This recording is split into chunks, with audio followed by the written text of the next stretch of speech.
I got a loose mic here. Praise God. We're going to slow it down. Let's sing that song, You're My Righteousness. You deliver me from darkness unto light.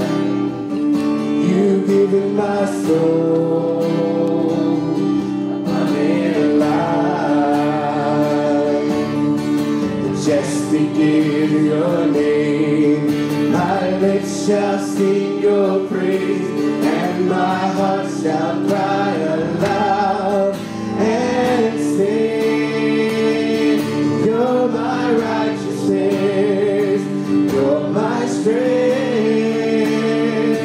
you're my redeemer, and my lips shall sing your praise. I lift my hands to you to bless your name. I surrender, make my life a sacrifice of praise. Let's sing it from the top. You deliver me from darkness unto light. You've given my soul abundant life. Just to give your name, my lips shall sing your praise, and my heart shall cry aloud and say, You're my righteousness, you're my strength, you're my redeemer, and my lips shall sing your praise. I lift my hands to you to bless your name. I surrender, make my life a sacrifice of praise. Amen. Glory to God. If I could have Brother Slavic Komich open us up. Lord, we thank you for this time as we gather here. Just anoint this time, this message, Lord, and bless this day, Lord, in Jesus' name. Amen. Good to be here with you today. Welcome out to Sunday School. Excited about this Sunday, of course. Another great day in God's house that we're going to have, and had a great time last night in Arcade 180. Anybody enjoy the concert scene last night? Yes. Excellent scene there. Great music and drama, always great testimonies. We'll be announcing the report, and of course, Kailua was yesterday. That was a great, great blessing. I got a good report from Pastor Gray regarding the souls saved, and I'll let Don fill you in on all that, but just to see a good turnout there in Kailua, and on top of that, street preaching as well. So we have a lot to be excited about as we move ahead on the island of Oahu. Not just Waipahu, but the whole island wide. God is at work, and we are thankful for that. Let's open our Bibles to Psalm 127. I am glad you are here. We're having a great time in this series. We don't want to slacken the pace. We want to keep it going strong.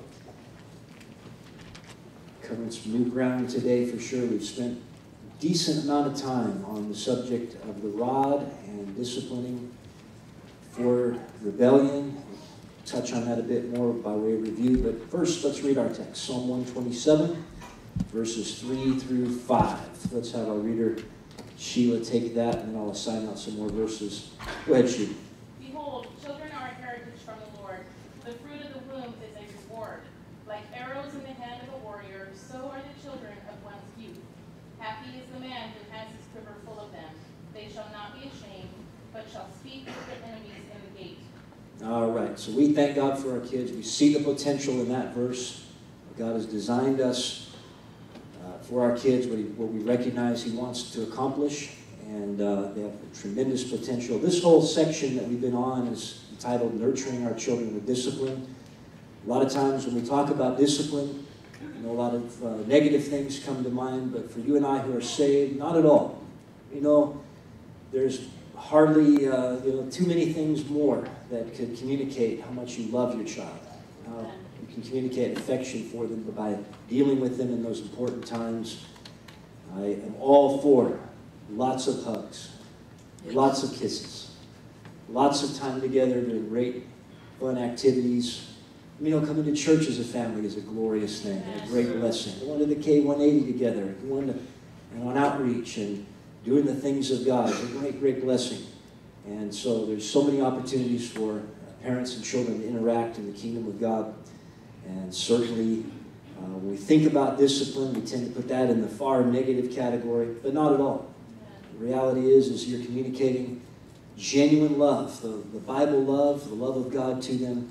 When you stop everything and say, wait a minute, we've got to correct this problem. And sometimes it's not pleasant, right? Sometimes it involves tears and bringing out of the rod, So we discussed that. Proverbs 22:15, folly is bound up in the heart of a child, but the rod of discipline will drive it far from him.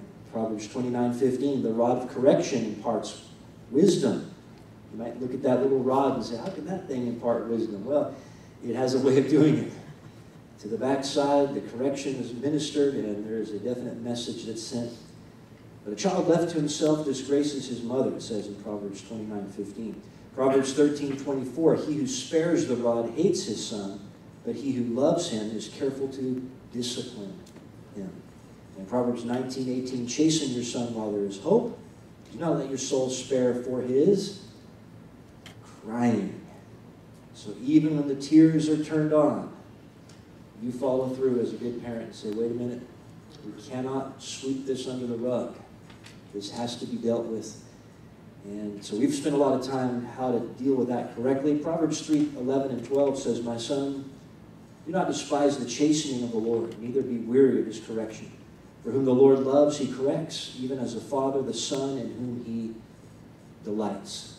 So the very same way God takes time to deal with us and discipline us and correct us, he calls us as parents to do it for our kids because we love them enough to do that. Amen. In Hebrews 12, we talked in great length, 5 through 9, you have forgotten the exhortation which speaks to you as unto children. My son, do not despise the chastening of the Lord. Don't faint when you are rebuked by him. For whom the Lord loves, he chastens, and he scourges. There's that word, literally, he spanks every son whom he receiveth. If ye endure chastening, God deals with you as with sons. For what son is he whom the Father does not chasten? But if you be without chastisement, whereof all are partakers, then you are bastards and not sons. Strong word. King James, don't you love the King James Bible? New King, illegitimate and not sons. Furthermore, we have had fathers of our flesh who corrected us, and we gave them reverence. Shall we not much rather be in subjection unto the Father of spirits and live? So we covered the basis of how any loving parent will go all the way into the room of discipline with the rod of correction and follow through on that. We talked about the difference between chastisement and child abuse, didn't we? The biggest being that the parent is in control at all times. It is the SWAT to the bottom. There's nothing else involved. It doesn't go any further than that. It doesn't go outside the parameters of that. It is an action that has been thought through very carefully ahead of time, right? Instead of a quick knee-jerk reaction, out of anger, an outburst of anger. I'm going to go get him now, and we've seen that before. Maybe you've experienced that before when you grew up. But we see abuse when parents use the hand or whatever they can find, hitting their child, screaming at their child, using profanity, calling names. Church, can we all understand there is night and day difference between the Bible way of God's loving discipline with a rod and child abuse? And I know our generation, and it's liberal, in the liberal thrust, always tries to put those who are followers of Christ into that category. We will have none of that. We love our kids, and we know that the saying is true. It hurts us, doesn't it, more than it does them. Because we genuinely love them, and we have to correct that problem. We have to deal with it. We're not going to just turn a blind eye.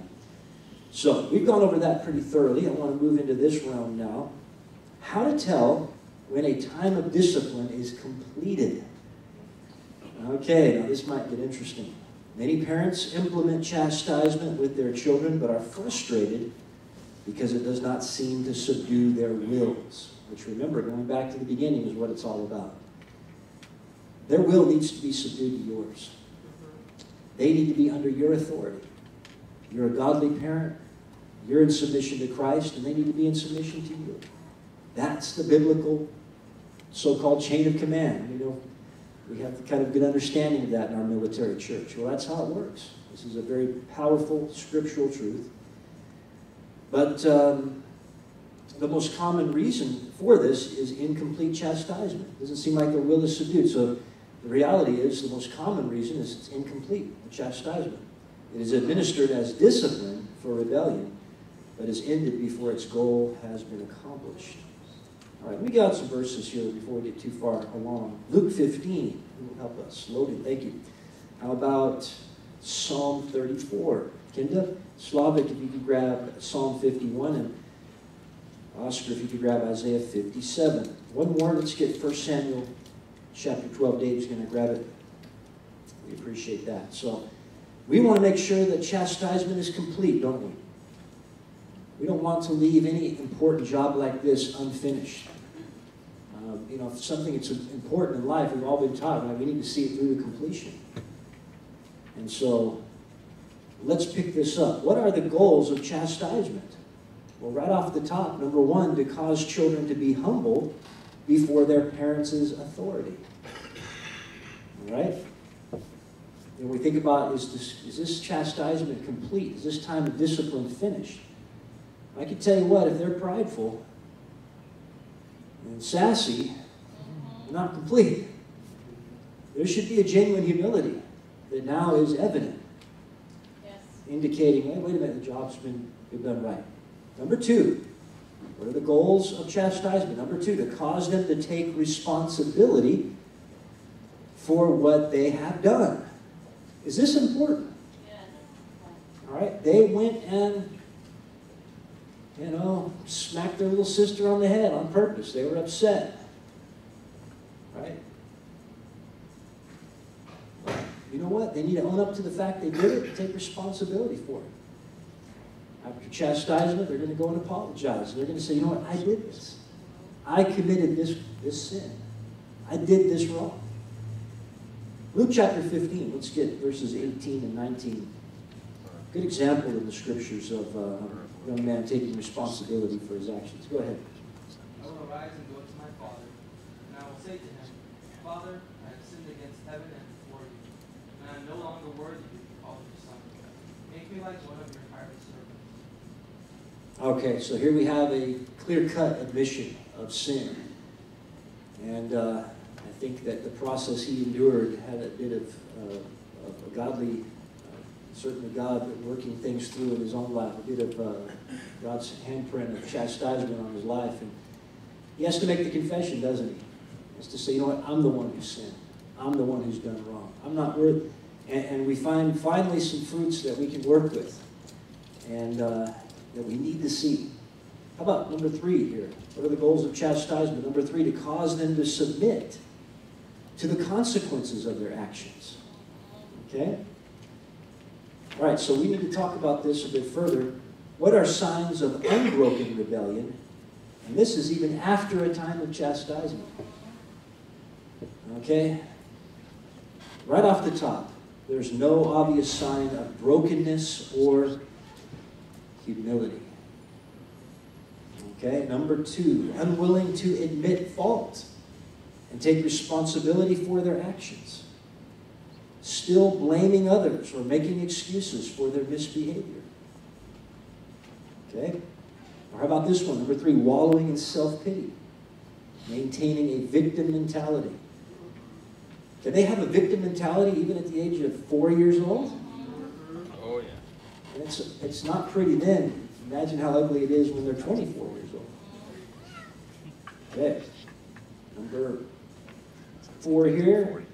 Kicked or struggled the entire time of chastisement. I know none of the kids you ever dealt with have this problem at all.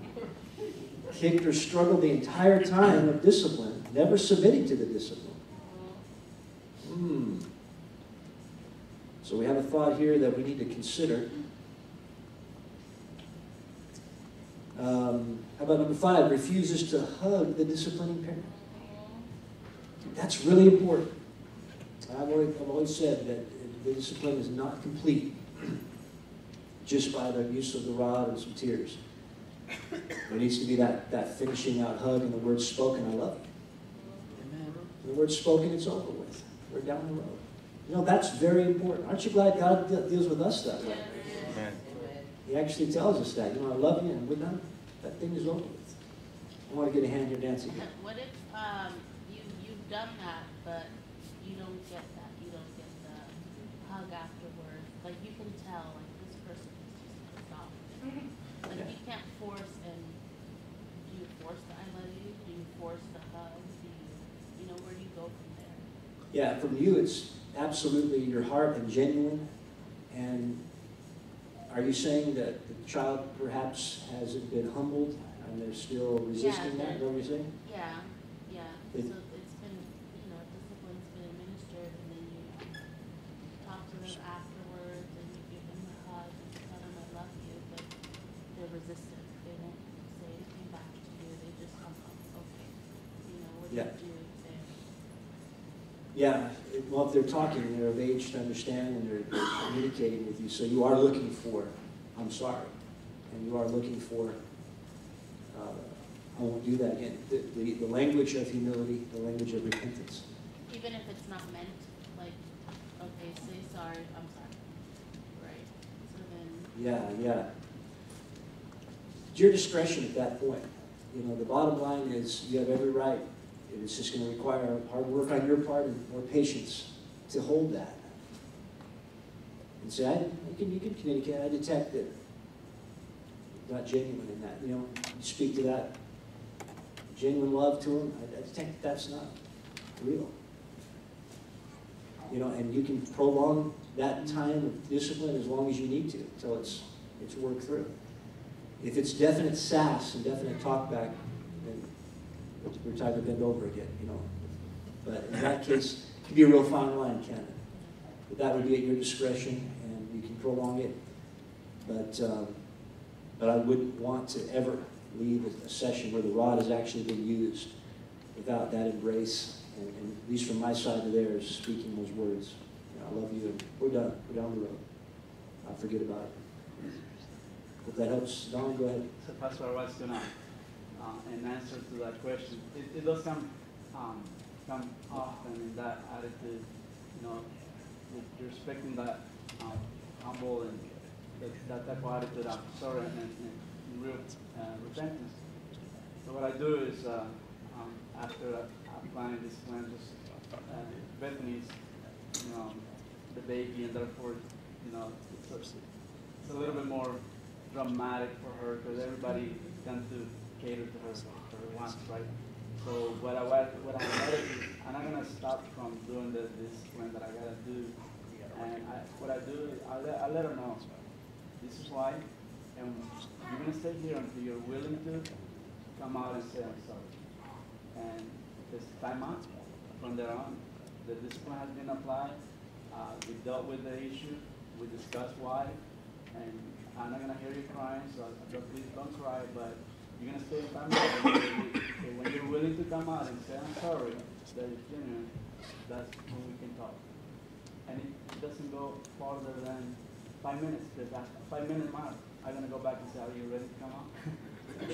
So it's a very sensitive subject because you're dealing with a child that doesn't understand. The only thing they understand is that he's got, something.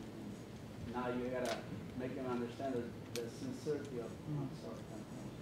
Yeah, definitely well taken there, Don, and obviously different ages. I know parents have to use discretion there. Good input there. Anyone else? Any thoughts on this, Gio? I need a help one. My little one is, I guess because everybody gives him too much attention that it's hard to a point where like sometimes I just want to just drop everything, just cry. How do I, like he's little. I don't know. Can you spank him? How often do you spank him? What do you do? Like for him, it's like he's getting louder. It's like, oh my gosh, But the first one was not like that. But of course, he had his little failure there. But the little one he's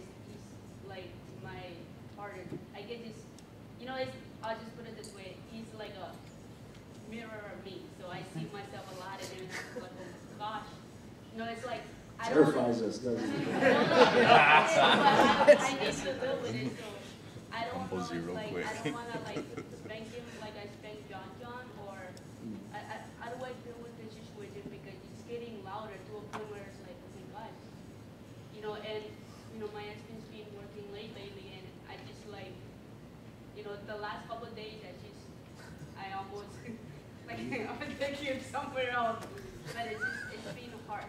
Yeah, it's not easy.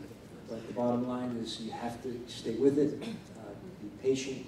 He's old enough for a little pop there, send the message as required. And the bottom line is he's aware that you are always going to be right on top of it. You're always going to confront it. Yeah. Those early years is when we establish the dominion, and it's no easy way. There's no shortcuts to it. It's can involve literally hours of your time, you know. But we contend for it in that early stage because you'll see the fruits of it as you get into 2, 3, 4 years old. But the moment you recognize rebellion, you know, and throwing a fit and those kind of things, you're immediately on top of it. You can administer a pop there, you know, something suitable for his age, you know, not too heavy-handed. But the bottom line is, sounds like you're already on top of it. That you're determined that whenever that occurs, you're not just going to turn a blind eye, but you're going to approach it. And let's see how you do over the next 2, 3, 4 months. See if you can recognize progress and get back to me on it. But I believe that you have the right, you know, approach. And whatever you do, though, it's never out of frustration and anger and you're out of control. Make sure you stay in control. But for now, that's the best answer I can give you. And I want to keep on with these thoughts. Good questions and good input. Again, the subject matter being signs of unbroken rebellion after a time of chastisement. We talked about refusing the parent's hug. Number 6, cries out for the non-disciplining parent. We're talking about rebellion here. Dad's got him now, and he's crying out for mom. So, I know that never happens, right? How about extended or extra loud crying? Venting of anger many times is what you see. Or it doesn't have to do with pain or even sorrow of repentance. It's venting. All right? Blatantly angry. Threatens to leave home. Curses parent. You know, this can be a 7-year-old by the, you know, in this generation. Curses their parents, sassy attitude, throwing things, grumbling, storming around the house, etc. Of course, you already know this has to be continued, on the chastisement part. It hasn't been finished. Tries to make parents feel guilty by sulking or pouting or accusing them of improper discipline. You didn't hit me right in the center of the buttocks. We're just covering all the scenarios here. There's a lot of them, right? Issues taunts like, you're mean, or I hate you, or that didn't hurt. You know that you didn't get it done, guys. Okay, that's sign number 1. Or I can't wait till I'm old enough to move out. Expresses no remorse to God in prayer and refuses to ask forgiveness to those they offended. All right, I think we're touching on a nerve here. Any questions, first of all? All right, any thoughts or comments? I spoke quite a few statements there. I want to spend a bit of a time to discuss this a bit more thoroughly. Kendall, go ahead. Was that all number 7? Oh, no. Sorry, I just rambled them through here. Number 6 is the cries for the non-disciplining parent. Number 7 would be extended or loud crying. Number 8, blatantly angry, threatening, sassy attitude. Number 9, trying to make parents feel guilty. Number 10, issuing taunts like you're mean. And 11, expressing no more remorse to God in prayer. How important is that last one? I mean, I realize that generally the offense isn't directly against God. It's usually against maybe a sibling or a parent. And we know all of our offenses ultimately are against God, against His ways, His will, His heart. And so a child not only expressing an apology to those they hurt, but also saying, God, I'm sorry for this. This is good parenting. Amen. Lead them in that prayer. Good time for that would be the hug, you know, right there in that setting. And you can arrange it. So good input so far. Anyone else have thought or question on this? For Mark. I'm not sure if you've answered this before, because I haven't been here for a little bit, but my daughter, she just turned 1, and when she does stuff or is about to do something that she knows she's not supposed to do, I'll pinch her leg on the inside of her leg. And I was wondering, well, also, like if I tell her no, she'll kind of get an attitude. She's only 1. Right, and, right. She'll say either no or kind of like glare at me, or she'll tell me to stop. And I'll just keep pinching her a little harder, or I'll tell her, take her hand down because she's pointing at me, and I'll tell her, don't tell me no. And she responds to that. Sometimes it takes a couple of times for me to have to tell her. But I wanted to know, how old do you think she should be before I start actually like spanking? Yeah, I'll just, pinch her, yeah. shove her. Good. And that's your tip there, very much to send a message. This behavior is unacceptable, and so I appreciate the attention there. And I was just talking to Jill. Jeremiah's crossed the 1-year mark, and Marakai has. I'm sorry, Baluna has. And so it's very, very much a time right now where you can, and it's not on the same level as a 2 or 3 or 4-year-old. You know, it's a bit more. Not only patting, but comprehension, as to what's happening. Yes. But it's always important to send that message, because that behavior is deliberate. There is a definite raging in them sometimes, and the temper's coming out, and they're didn't get their way. Self-will is being manifest and being expressed. So you want to send that message. Bottom line is. It's still important that you're able to get away from a public setting, and be in a private setting, and just be proportionate regarding, how much, don't be too heavy-handed, in other words. But no, you're fine. You can start, and I encourage you to start. Right. Who else? Thoughts there? Linda? My daughter was watching these 2 while going to school, one little girl. She's 3 years old. And I told my daughter, take the boy to school for you'll be late. And the daughter said, the little girl was throwing her tantrums. She was crying and kicking. Said, go, Michelle, got her. Because I understand, because my daughter used to always cry. I gave a kiss to my daughter, let me tell you. And I told Michelle, I'll take care of her. And I told her, you know what, you're acting like a baby. I'm not a baby. I said, look, people looking at you. Then after that, she got to herself and we went. I know because I experienced my daughter. She cried a lot for nothing. I used to let her cry. And I thank God for giving peace to my daughter. And like how this guy was telling me, a lady, they cry for nothing. The mom will stop the wagon to stop for something to cry about. But you know what, I just don't cry. Gotcha. Because we don't know why they cry, but only God knows why. So I just don't cry. Linda says, I thank God for patience. Anybody relate to that? And it takes discernment, Linda. The bottom line is, I think that we thank God to pray and ask God, what's this I'm experiencing here? What am I picking up here? Sometimes there are legitimate needs that they have. It's not appropriate at all to bring discipline. There's a cry that's there for help, for example. Other times it's one of defiance, and rebellion. So, I think parents, you should be number 1 on our prayer list. God, give me wisdom, give me discernment. Good thought there, Fawn. I was just going to answer, hopefully help Gio, because Caleb is very tender-hearted, and he's a really quiet boy, but, when he was growing up, even around that same age, he threw tantrums, and he actually used to fall on the ground and hit his head on things, and my mom was shaking her head, because she knows, because he constantly threw those tantrums. He was always throwing his head back. At what age?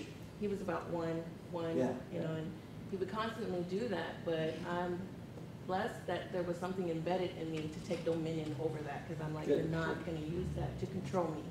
And so I was very consistent in handling him, and you know, he would get disciplined, but if it was still out of control, I would take him to another room and I would sit him in the room and I'm like, you're going to stay here till you calm down. Yeah. And sometimes I would have to just walk away because I was already starting to get frustrated. I'm like, okay, this is going to get out of control because I'm already starting to get upset with them, you know.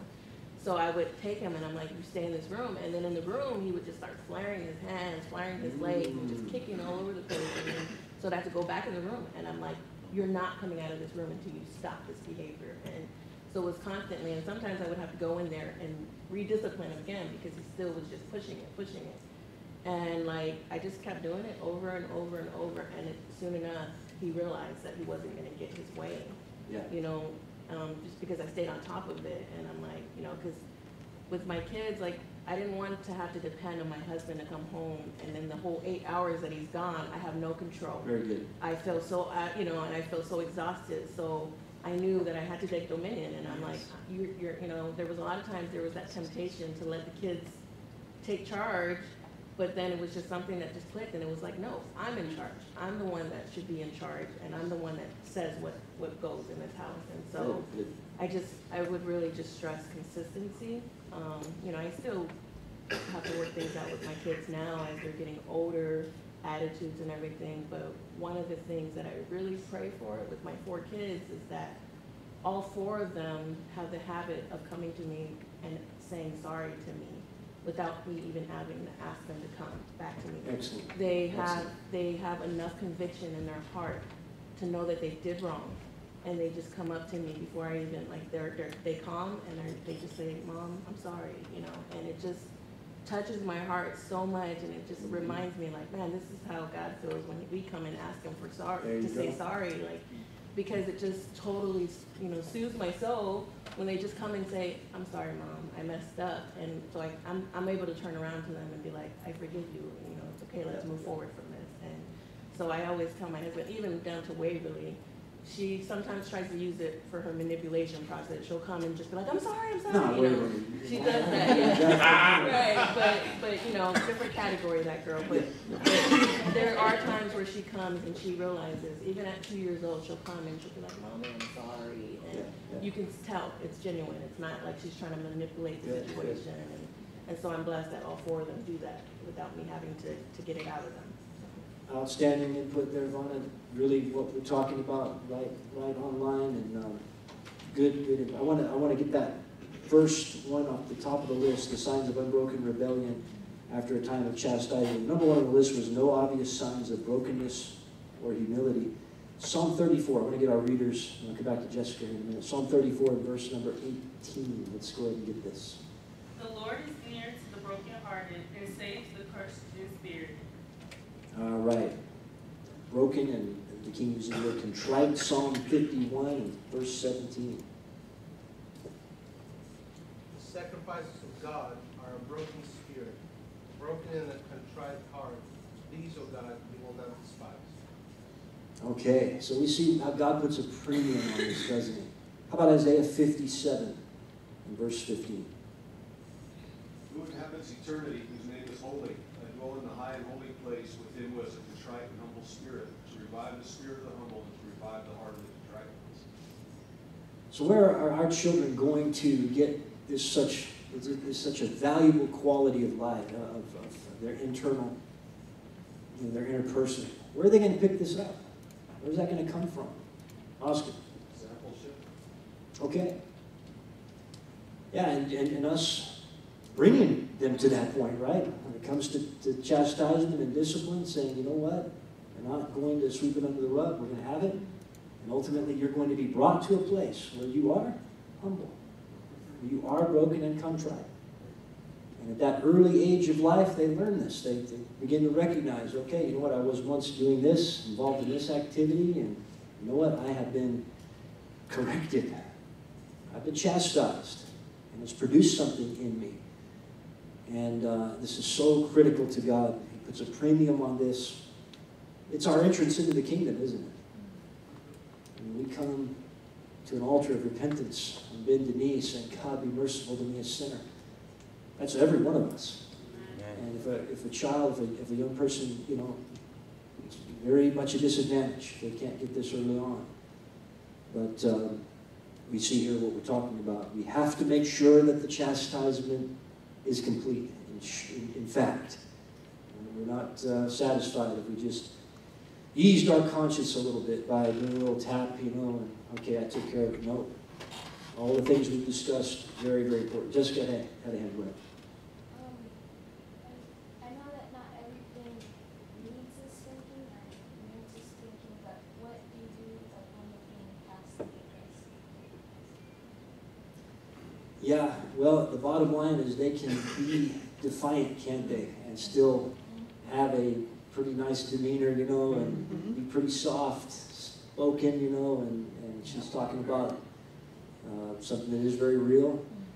And as a parent, it still has to be identified. Wait a minute. At the end of the day, through all the fluff here, you didn't do what was required.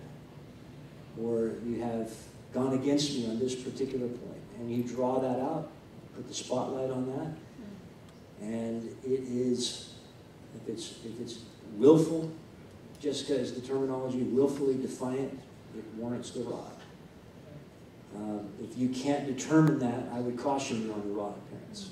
You can't determine that this is definitely voluntary, this is definitely something that is willful disobedience, be careful. The rod is, you know, it's something that parents, we have to do our research sometimes, don't we? We have to dig deep, but the bottom line is there is a difference between willful disobedience and defiance and thoughtless.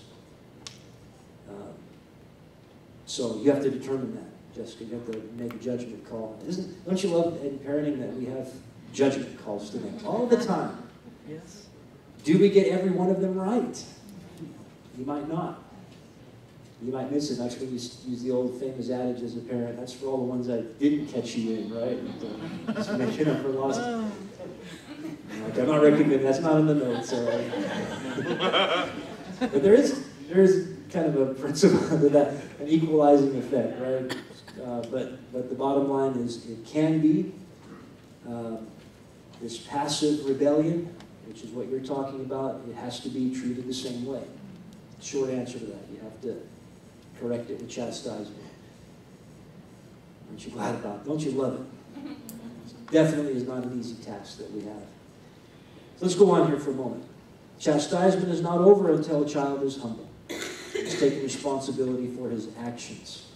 It is only complete when his will is submitted to his parents. Did everybody catch that?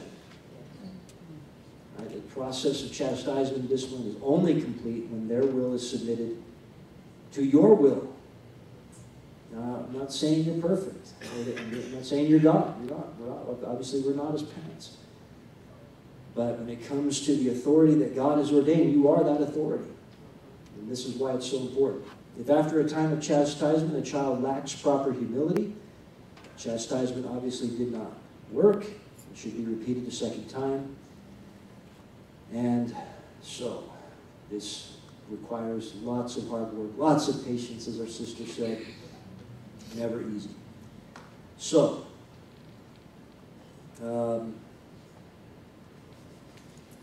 here's a note from Reb Bradley now. Parents who begin implementing chastisement when their children are toddlers and properly complete each session generally discover that their wills are completely subdued by the time they are 4 or 5.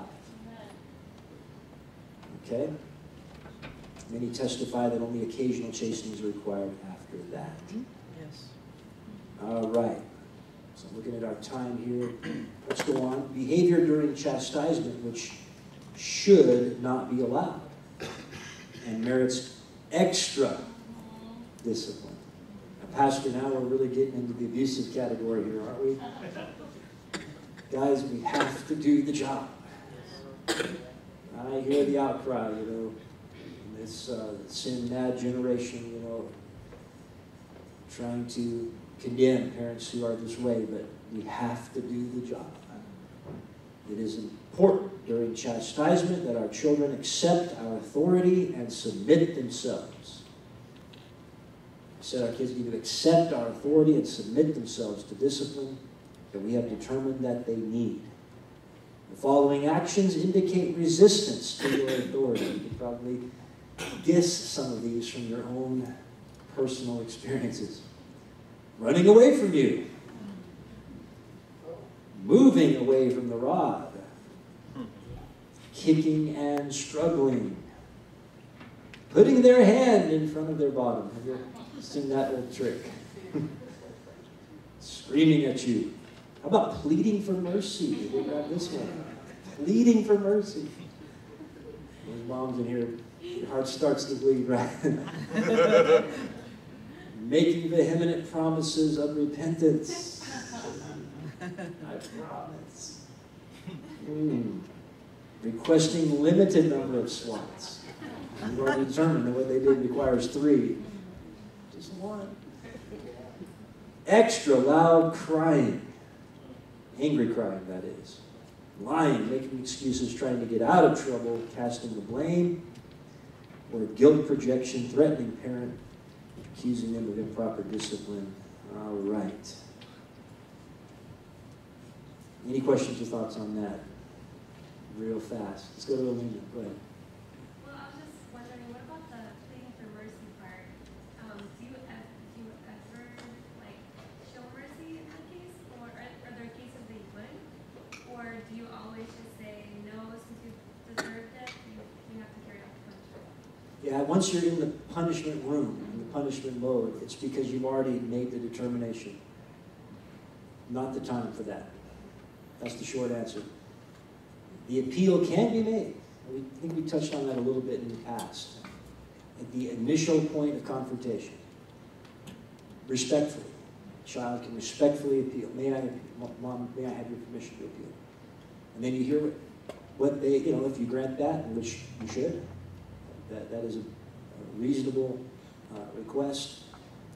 As long as, if you witness something happen right in front of your face, obviously there's no appeal, but the bottom line is if something is questionable, receive that appeal, make a determination. There might be some mercy given. You already, many times we make up our minds, don't we, parent? We're doing this, but in that situation it would be acceptable, but not during the time of chastisement. So, the pleading reminds me of Paul was probably right around 2, and I would always pray for him after I disciplined him, that he would learn to obey me and to obey God. And so one day I'm doing my thing, and he does something he knows is wrong, and I just stand up, and we're going to go in the bathroom, and he just starts, no, mommy, pray, mommy, pray, mommy, pray. And I was like, no, you need to pray, and I just let him. God, I know I just repeat just like you would repeat with someone at the altar. I know what I did is wrong. I know what I did. Please forgive me. Help me to obey my mom and dad, and help me to receive my discipline. And he said it, and then he was like surprised that he was still getting disciplined. Yeah. But we administered it, and he was sorry. But I started doing that with my kids up front. Every time going forward, I would pray with them before. What did you do? You know that is wrong. I never ask why you do something, because in my opinion, that's teaching them to make excuses. You know what's wrong. What did you do? So we would go through that before the time of chastisement, and I would lead them in prayer. And then as they were older, I would have them pray on their own, about it. But disciplining wasn't ignored. It was all part of, the prayer and everything was all part of the chastisement. Yeah. And ending with the love and everything. Yeah, and good. I don't have a cookie cutter approach by any means. And for every child, so good input there. And anyone else on that subject? Marcus.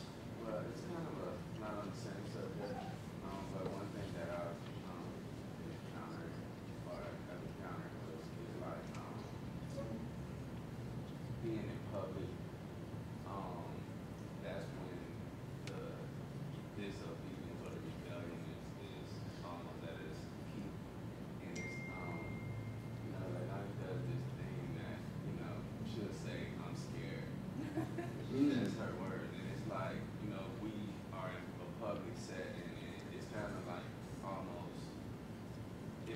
the spot. Like, Yeah. you know, I don't want to be seen as some abusive parent to, you know, people. So, you know, I kind of struggle there. Like, I don't know. I typically don't just administer right there on the spot. Is it okay to, like, wait until, like, you can get back home or go to the, or, like, you know? Yeah, yeah, it is. I would prefer to wait till you get home rather than do anything in public setting, definitely. And good thoughts there. And sometimes we've kind of, and I found myself in the same position, Marcus, sometimes found myself in a position where there's just no way to avoid that kind of situation, you know. So, no worries.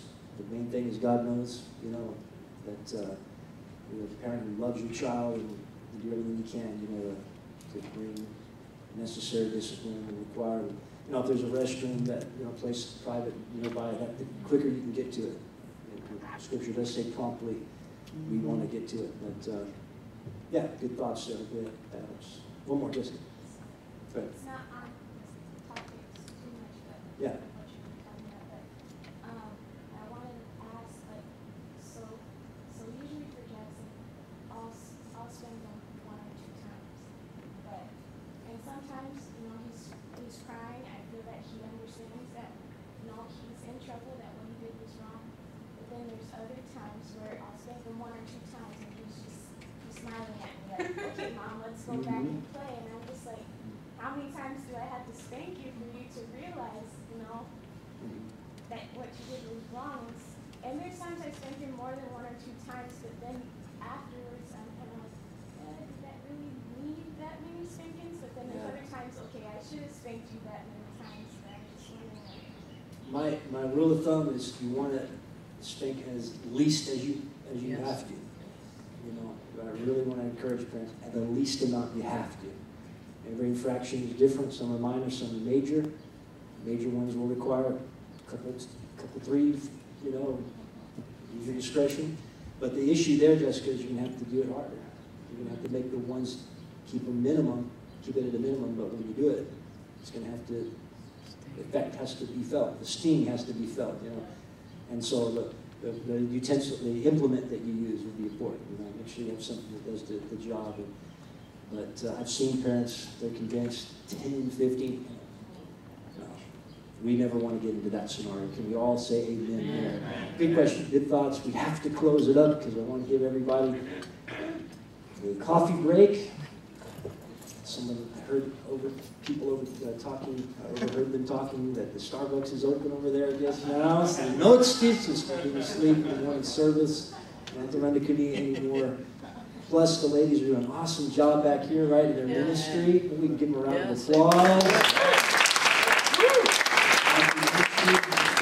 So let's bow our heads. We want to have a great morning service. Be back in 2 minutes until you get here at 9:58. We'll start with everyone together, giving God praise in our first song. Let's close out and let's thank God for blessing us with a great morning and helping us greatly and being faithful to us. We appreciate that. Good to see Dan back with us today. Dan, pray for us if you would. Pray for us. Yeah, thank you for time to apply it to our hearts and our minds. Amen.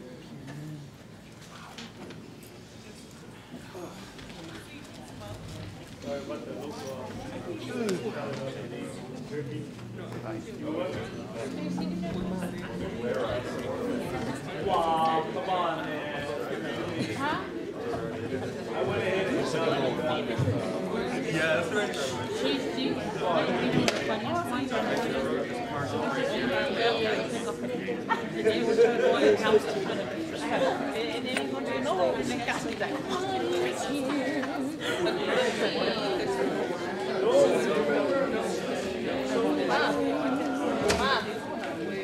I got through here.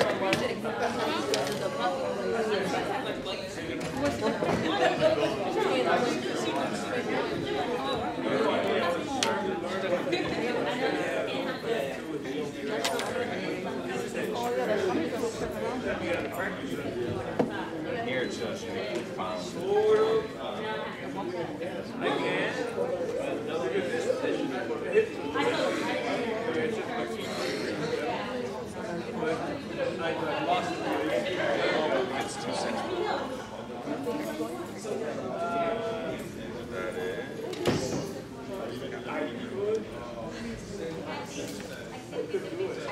Hemos got an accent, so that they have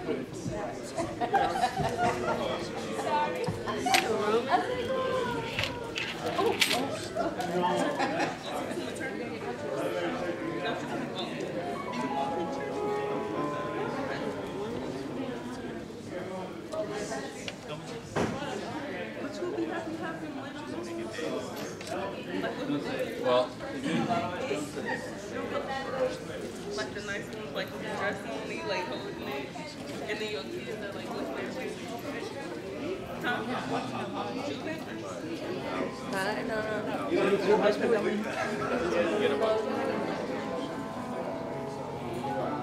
You think mine fuck off and see?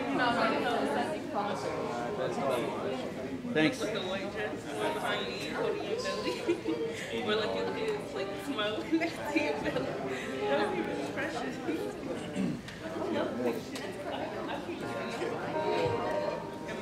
that's shared within us here, right? So really,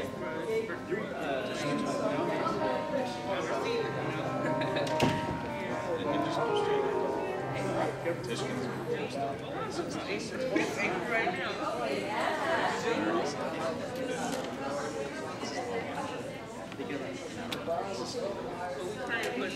so you share it evenly.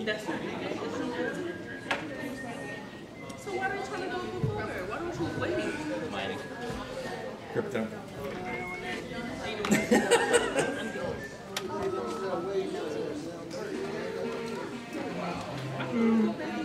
What is that? What is it? I'm mining.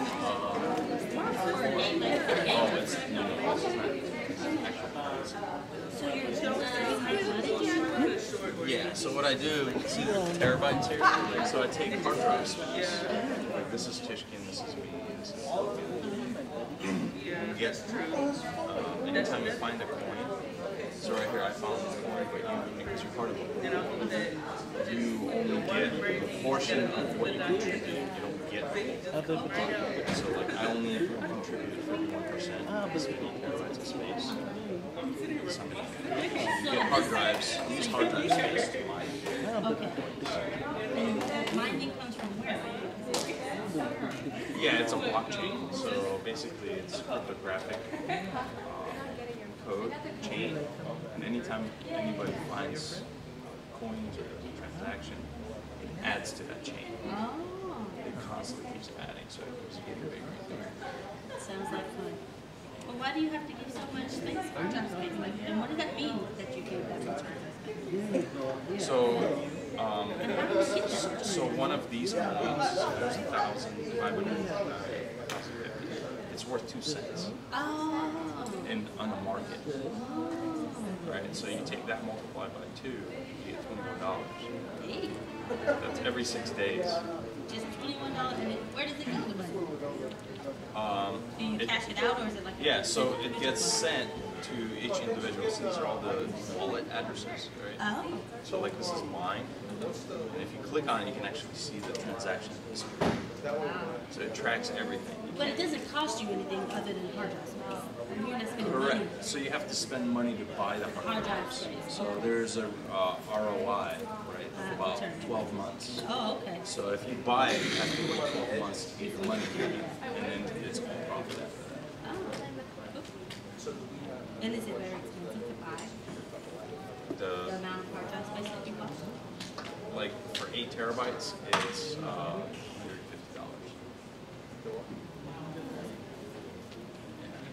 This is interesting. And it's free money after a year. Yeah, so here's the other thing, it's more of an investment. So if you, the thing about the hard drive is you use the hard drive compared to other cryptocurrencies, different ways, different types. There's other ones that use your video card, but you have to pay the electric. But each coin's worth like $400. Oh, snap. So it really depends on, you gotta look at how much it's worth and how much money you're spending on electricity. Like in LA, I've learned the hard way, it's not worth it because it's 30 cents per kilowatt. In the mainland, it's 8 cents. So yeah, it's worth it over there. But here's what you're doing is you're causing issues on the grid. Because if you take too much kilowatts, you get all into it. They drain the grid. So really, the only way it's working is if you have extra solar panel energy coming in. You're paying for it, really. You're just putting extra solar, then it's worth it. Then it would work. It's not costing you, or it's costing So they came out with this hard drive one, but it doesn't cost as much, right? You don't get as much for it because it's brand new. It's only out like a year. But over time, here's what happens also. It's harder to mine that point. You get less and less of it. Also, if you start out. Correct. So if you save it out, the better. And then, but if you don't spend it, so if you okay. cash it out. So if you just let it keep. well, the other factor kind of comes is for the cryptocurrency. If it takes off, then the value increases. That's why those other ones are more expensive. It's because they're taking off already. They're being used. They've already been used. Like Bitcoin's been around for. Yeah, are you recognizing all our places now? That's when it came out. So, and it's not worth like $8 grand. But back in the day, you recognize people were like, oh yeah, I'll give you 50,000 Bitcoins to go buy me a pizza. Like, you know, it's like joking. But now people look at it and they're like, oh my goodness, I wish I would have saved that. Because now, okay, that's fine. Until they take off. It's like being a part of my outfit. So it's an investment. But like Bitcoin's got like $80 billion right now. Wow. That's how much. Yeah, that is, man. They grow up too fast. I would take a trip anytime. They all got their different quirks. I like this one because in Hawaii it's the only one that's reasonable. Hands off and you don't pay a lot of money. Yeah. And it just does the work. Yeah, just leave it and it just goes. And I set up the pool too, so I get a percentage. So I get, it's not much, it's like 0.5%.